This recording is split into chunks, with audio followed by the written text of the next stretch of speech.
So we now come to 6.2 with Ross chapter 6. And here I want you to pull out that Guts Gang handout that I gave you last week. In this little handout right here, I refer to the gutturals as the Guts Gang. And I talked about this a few days ago, where we used to talk about the gangs called the Bloods and the Crips, and now we've got the Guts Gang. Who are the Guts? The Guts are the guttural consonants in Hebrew, and they are the letters Ayin, Chet, Hey, and Aleph. And then the Resh over here is not an official Guts Gang member, but I like to refer to him as a Guts wannabe. So the Guts Gang is this cruel gang of consonants that run around wreaking havoc in the Hebrew language. And the Guts wannabe, the Resh, wants to be initiated, but he's not quite a full-fledged Guts Gang member yet. But one of the things that we need to do is to be able to identify not just the Guts Gang, but also how they behave, because they're not polite. They don't behave properly in polite linguistic society here. And we're going to see the typical characteristics of gutturals. And if you can learn these guttural characteristics, then when you see weird things happening in the language, you'll at least know why they're doing what they do. So you'll always need to be able to identify the Guts Gang and the typical sorts of behaviors that they get involved in. So memorize these 4 true gutturals and then Resh as the Guts wannabe. And here's what we can say about them. Number 1, for all of the Guts Gang, they do not allow any Dagesh forte inside of them. Or as I like to say, they don't take no Dagesh from anyone. Okay? That's just how they roll. No Dagesh forte. So I will usually abbreviate that with a DF and a big slash line through it. Now this is true of all 5 of these. Number 2, this is true of all except Resh, and same for 3. All except Resh do this. No vocal shava can occur under a Guts Gang member. So these 4 true gutturals cannot take a vocal shava. When we need to put a vocal shava under a guttural, they will take a compound shava instead. So I will symbolize this by a VS for vocal shava with the big circle and slash line, and then compound shava with that arrow. No vocal shava, but they do take a compound shava. Silent shava is okay. Okay? So if you ever see a guttural and you see a normal looking shava under it, what can you say about that shava? It's silent, because if it were vocal, it couldn't be there. I'd get a compound shava instead. What are my 3 sorts of compound shavas? We learned these a few chapters ago. The katef pathak, the katef sagol, and the katef kametz, which are the A, E, and O with the little cup over them, right? And then the third Guts behavior is, and again, this is all but Resh, they prefer A-class vowels. They prefer A-class vowels. And among the compound shavas, they prefer the A-class compound shava, which is this one. Now, Aleph is one of our gutturals. It does prefer segol, so when it can get one, it will. But otherwise, we should expect A-class vowels with our gutturals. Now, why does that happen? It's because of this matter of the gutturals being produced in the back of the throat. Right? I'm using the back of the throat to do it. Well, which vowel is also produced in the back of the throat? The A vowel. I have to open up my mouth and go to get an A vowel, and that's where the gutturals are produced. So this is called homorganic. That means produced in the same place. A vowels and gutturals are homorganic, and that's why gutturals prefer A-class vowels. Okay? Now, I'm going to stop there with describing the guttural characteristics. We may return to this sheet at some other time, but I want you to see what the guttural characteristics are. In 6.3, we come to the problem of adding the article hey to words that begin with gutturals. How do we add the article hey? We prefix it as a hey, pathak, and a doubling dot in the first consonant of the noun. So if I want to say the king, melek becomes ha melek, dagesh forte in the mem. If I want to say the king, it should be hey pathak doubling dot in the aleph. Is that okay? No, because aleph is a guttural, and gutturals don't take no dagesh forte from anyone. So what's going to happen here? The dagesh will be rejected by that guttural consonant, and the short pathak, in this case, is going to compensatorily lengthen to make up for the loss of doubling. So the short A becomes a long A, and so to say the man is ha'ish, but without the dagesh forte and with the pathak lengthened. And so what I want you to notice is that there are really 4 forms of the article ha in Hebrew. Normally ha with the doubling dot, but if I have a guttural or some other weak consonant that can't take a dagesh forte, then it'll be ha with no dagesh, ha with a long A, no dagesh, or he, the he with a segol, but no dagesh forte. In every case, if I have one of these 3 alternate forms, it will be without the dagesh forte in the first consonant of that noun. Okay? So if you've ever studied Greek, there are 24 forms of the definite article in Greek. In Hebrew, we only have 4. That's a little bit easier, I think. Question? Yeah, so the article's never going to have the vowel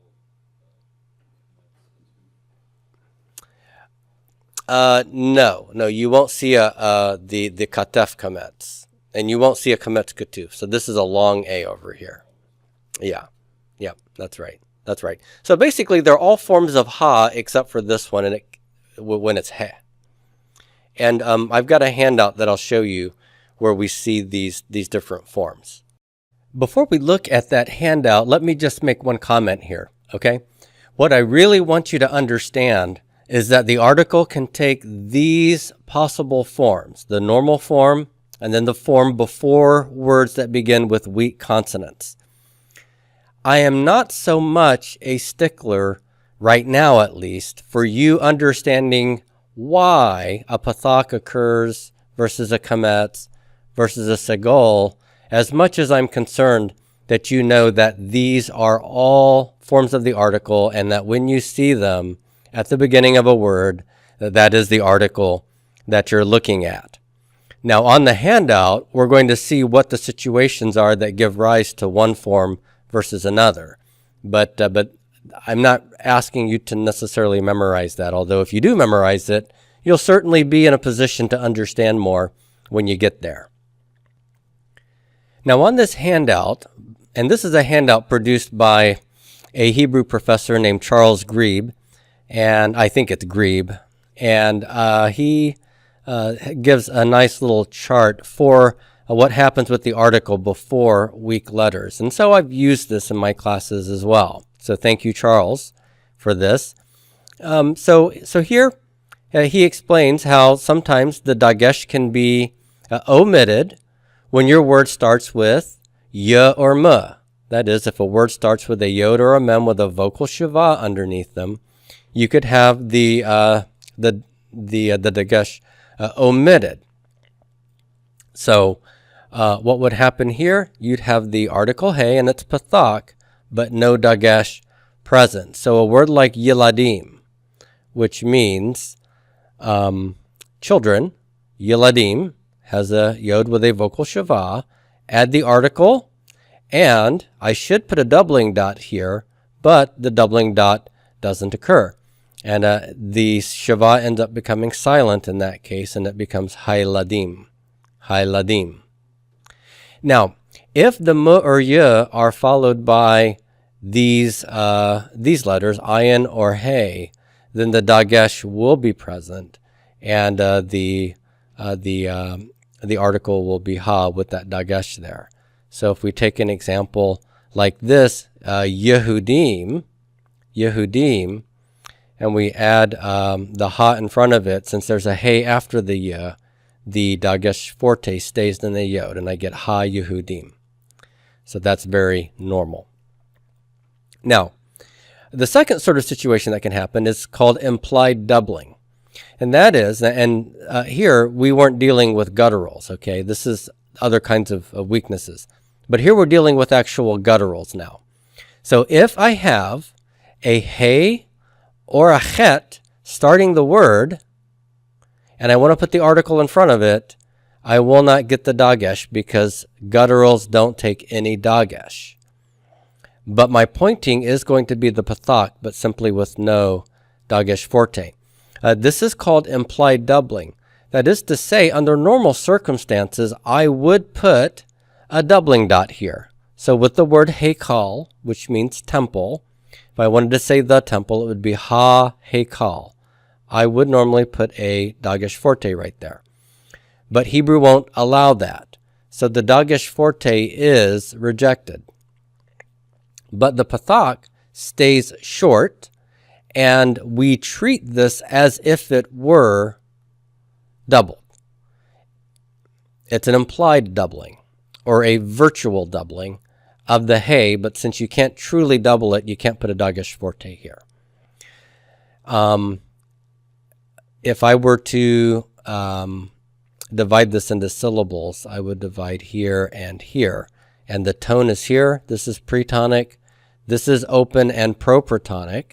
And I should expect that to reduce to a vocal shiva. That's what Hebrew likes to do with open proprotonic syllables. But the reality here is that this is not really an open proprotonic syllable. It's as if the chet has a dagesh forte, but you can't see the dagesh because you can't truly put one there. But the hey pathak and the first hey is closing a syllable, so that's being treated like a cuss syllable, a closed unaccented syllable that requires a short vowel. And then it's as if there's another hey that's starting this new syllable. So this is called virtual or implied doubling, when the guttural rejects the dagesh forte and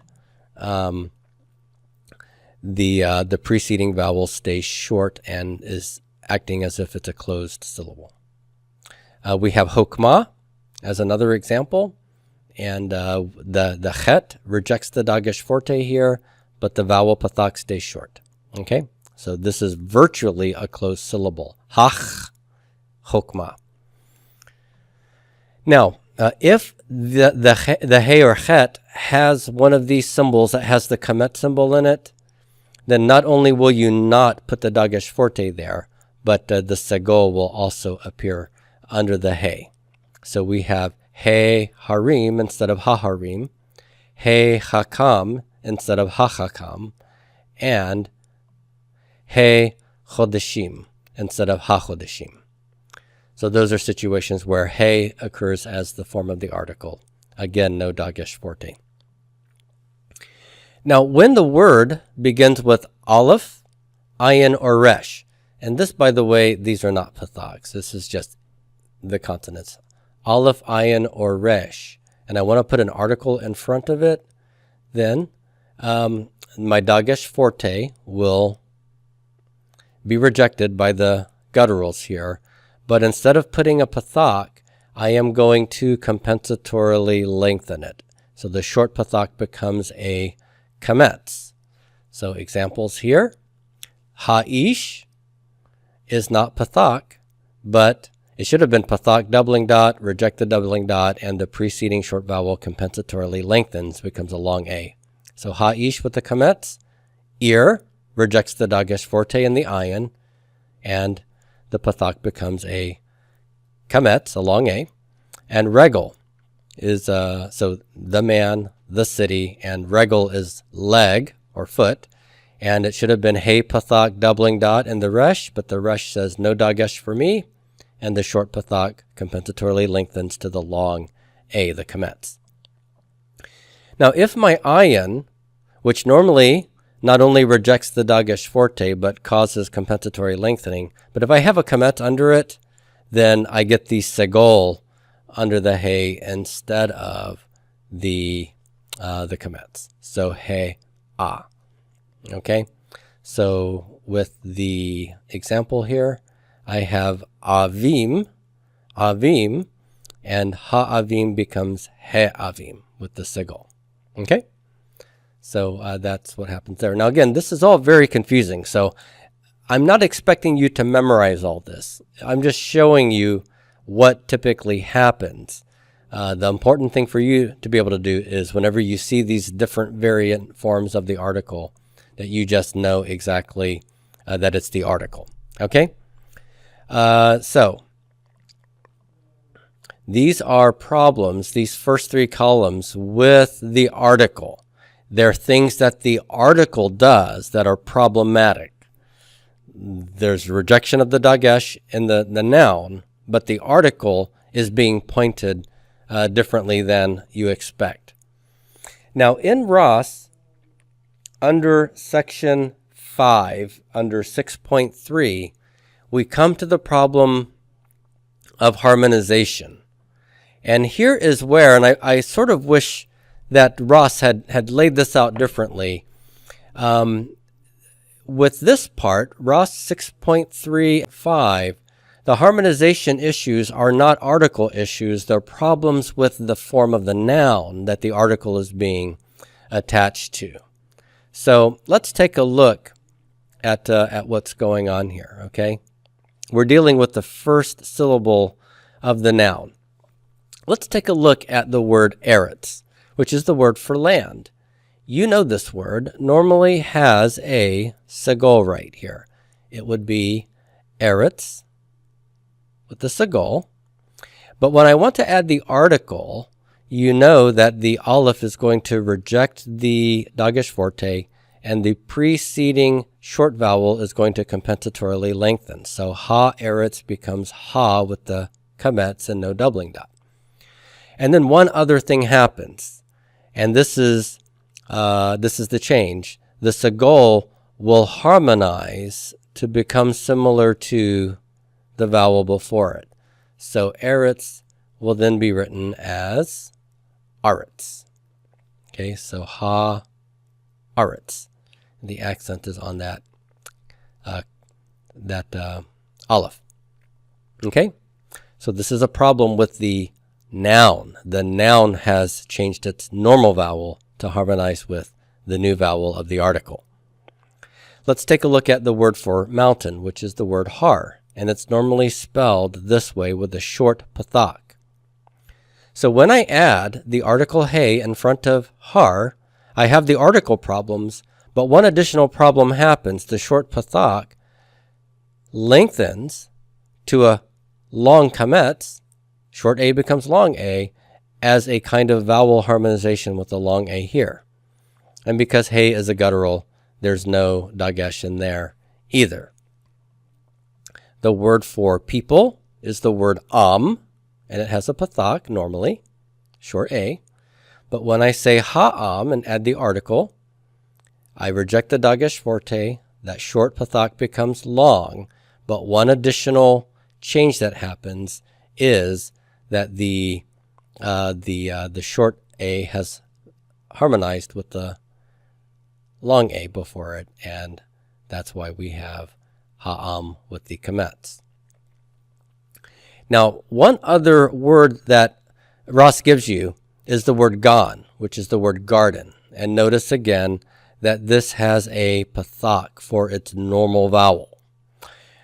Gimel is not a guttural, so there's no guttural problems with this word.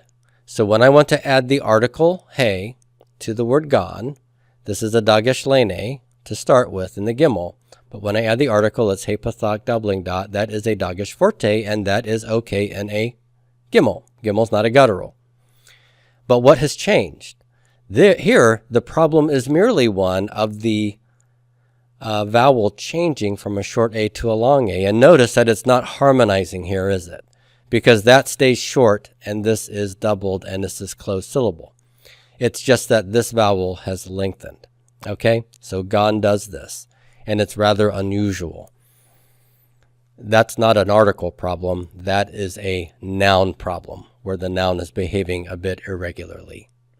But those are the sorts of things that Ross talks about in 6.5. I'm sorry, 6.3, section 5. All right, good. The last part of the Ross chapter is 6.4, and here what Ross is doing is he's talking about adding the inseparable prepositions be, que, and le on definite nouns, but in this chapter we learned that some forms of the definite noun has guttural problems. And so what do we do when we need to add the inseparable preposition to definite nouns where the noun starts with a guttural consonant? As you remember, bet, kaf, and lamed as inseparable prepositions, when they butt up next to the article ha, what does the lamed, bet, and kaf do? They swallow the hey, and then they slide over and take the hey's place and leave the vocal shava behind. So what happens when we have a guttural consonant at the beginning of our noun? Let's look at some examples of what could happen. Let's take the word ear, which means city or a city. Notice it starts with an ayin, okay? Ear, a city. Now I want to say the city. How will I do that? In Hebrew, to say the, anything, I add hey, pathak, and the article comes standard with a dagesh forte. So I should put a dagesh forte here. But what's the problem? The problem is the ayin is a guttural, and as a guttural, it rejects any dagesh forte. So it will lose the dagesh forte, and ayin is one of those three consonants where, when it rejects the dagesh forte, the preceding short vowel will compensatorily lengthen to compensate for the loss of doubling. And so I get ha'ir for the city. The city. Now let's write to a city using the inseparable preposition lamed. A city is just ear. Add the lamed, and lamed comes pointed with its standard vocal shava. And since I can put a vocal shava before a guttural, I can't put one under a guttural, but I can put a vocal shava before a guttural, this is normal and will stay put. Le ear. To a city. To a city. But now I want to say to the city. How will I do that? Well, remember, the city is ha'ir, no dagesh, lengthened a, to a kametz. And now I add the lamed preposition with its vocal shava before that. Lamed sees the hay. What will he do? Well, he's hungry, so he eats a hay sandwich here. He's going to swallow up the hay and slide over and take the hay's place. So goodbye hay. Lamed will jump over and take the hay's article, but it will lose the shava. And now I have la ear. Now, the article didn't have a dagesh forte because the ayin rejected it, but the article hay's vowel is still here. So you won't have the dagesh forte to go on, but you will still have the vowel pointing of the article. And sometimes it'll be a lengthened a. Remember, sometimes it'll be a pathak with no doubling. Sometimes it'll be a segol with no doubling. But compare the difference. La ear is to the city. Le ear is to a city. You can tell the difference, can't you? The difference being the way the vowel pointing goes under the lamed. The inseparable prepositions come standard with vocal shava. So if you see something besides the standard vocal shava, that means that something is interfering with the vowel pointing. And here is that the article hey has been swallowed up. Ha'ir has become la'ir, not le-ha'ir. Okay? If we take a look at the word for cherev, which means sword, the way to write sword is chet, segol, resh, segol, bet, and the dagesh, or the accent goes over the chet. Like a sword would be ke-cherev. Ke-cherev. But if I wanted to add the article to the word sword, let me go ahead and get rid of this for a moment. It would be ha-cherev. Chet is one of those guttural consonants that rejects the dagesh forte, but it doesn't compensatorily lengthen the pathak. It rather lets it stay short, and we treat the chet as if it were doubled. It's virtually doubled, but there's no doubling dot that can drop in here. Hacherev. Hacherev. And then, if I want to say like the sword, the kaf preposition, which would have gone before the hey, will swallow the hey, and it will move over and take the article hey's place, but leave the pathak there. So kacherev is like the sword. So kacherev, vocal shava, like a sword. There's no article hiding in here. Kacherev with the vowel of the article, but the hey of the article has been swallowed up, like the sword. So you should be able to tell the difference between the prepositions with and without the article, even when a guttural starts the consonant, is the first consonant of the noun you're attaching the inseparable preposition to. So there you go.